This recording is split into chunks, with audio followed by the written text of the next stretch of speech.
Good afternoon, Ed. Just wanted to spend a few minutes with your clients and you and give a little overview of what this thing is called the HUD 1 settlement statement. This document essentially controls the closing. Thanks, Doug. This document here is a form document approved by the federal government that is used in every single closing. What it outlines is who's involved and where money's coming from and where money's going to. If you have a real estate closing, the money needs to show here, somehow, somewhere. Shouldn't be off this settlement statement. We have, in this case, Bob the buyer is buying a piece of property from Sally the seller, and our lender is Moolah Money Store.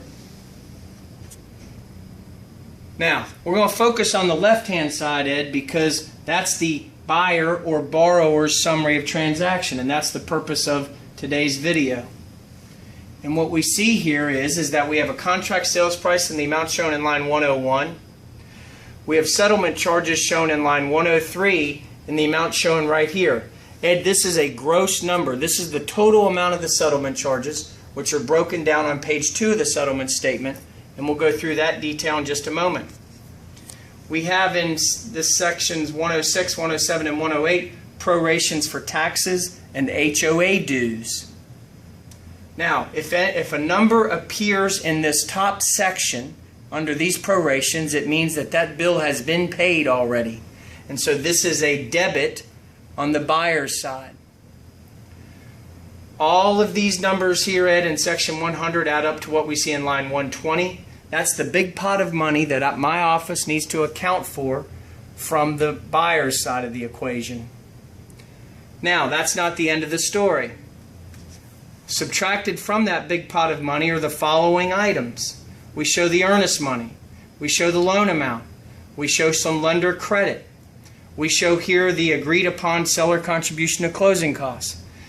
This number here, or amount in line 208, it's very important that before you sign your contract, you've talked to your real estate agent and your lender about a good and fair number in that line. Because that's negotiable. That is a negotiable item, and it's also controlled by what loan program you have. Okay.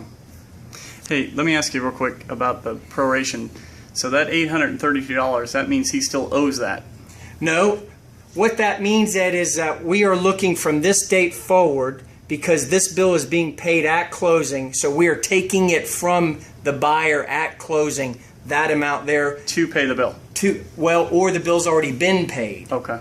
It's either been paid or we're paying it at closing. Okay. That's going to make a lot more sense as we get into lines 210, 211, and 212.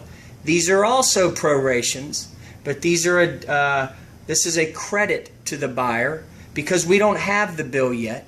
And so in anticipation of that bill, we are giving a credit to the buyer for the time that the seller has owned the property during that year.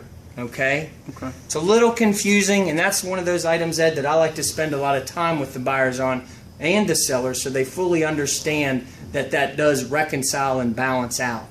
And just in general, the seller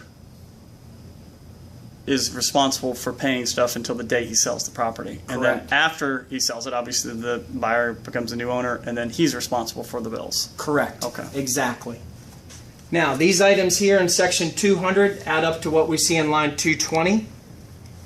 Take line 220, subtract it from what we previously saw in 120, and it means that Ed's buyer needs to bring this much money, shown in line 303, to closing. Anything in Georgia over $5,000 has to be by wire transfer, and that is a wire to the closing attorney or my office. We turn to page 2. Again, let me remind everybody, page 2 is a breakdown of the settlement charge amount we already saw on page 1. Nothing on page 2 is new or additional money to anything we've already seen.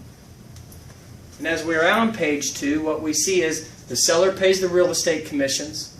These are the bank's charges here in section 800 for processing and putting into place the loan. In section 900, we have the interest on the loan from the date of closing to the first day of the following month.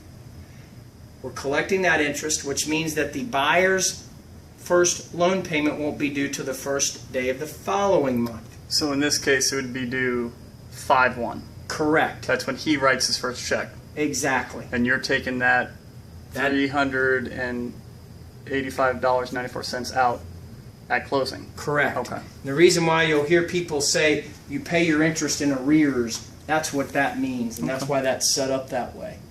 We also show in section 900 if there's any homeowners insurance, which there always is. Sometimes there's mortgage insurance, FHA, USDA insurance, and then also any flood insurance.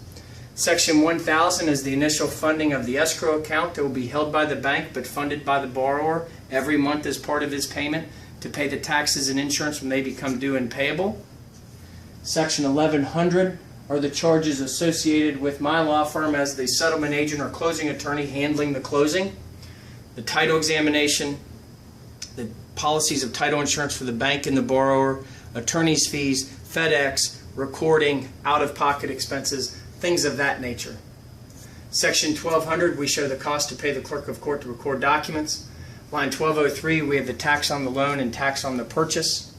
Section 1300, we have the additional charges, miscellaneous charges, termite letter, home warranty, which is paid for by the seller in this matter. Sometimes the home inspection, if there are any repair bills that need to be paid as part of the closing, those would all go into the 1300 section. So you'll see that this number here, the 7338.24, that's the same as what we already saw on page 1, but this page 2 just gives you the breakdown of that number. Doug, I've got a question because everybody always asks. Is up in section 1000. You mentioned the funding of the escrow, and just so I can explain it to myself, is that an escrow account is kind of like a savings account that the lender makes you have in order to pay important bills. That's like exactly insurance, homeowners insurance, mortgage insurance, property taxes. That's exactly right. It's a forced savings account. I like the way you put that. That's exactly right. Okay. Then we drop down to page 3, and just very briefly, this is a buyer or borrower's page only. It shows the charges as originally estimated by the bank, maybe a month before closing, 2 months, as compared to the actual charges here at closing. Those should be pretty close. They should be, this top section, they should be spot on. And if they're not, that's why there was the credit on page 1. This middle section, there's a 10% tolerance. In this final section, they should be pretty spot on, but the bank has not held to any hard or rigid guidelines or rules. Drop down here. Again, getting to that meat of the coconut. This is confirming the loan amount, the interest rate, fixed for 30 years. I mean, there's not a whole lot more important than that. We want to find out and confirm the actual loan terms. And then, for most people, they want to know, what am I going to owe that first month's in my payment? And there's that number right there, $827.15 on this particular mortgage. And in this case, that's the check you'd have to write on 5/1. Correct. Okay. Exactly.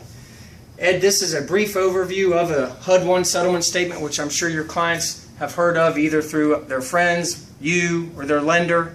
If they have any questions about it in greater detail, they should always call me as the closing attorney, or of course call you, and the three of us can get on the phone. But I've enjoyed your time today, and I look forward to working with you and your clients. Thanks, buddy. Thanks, Doug.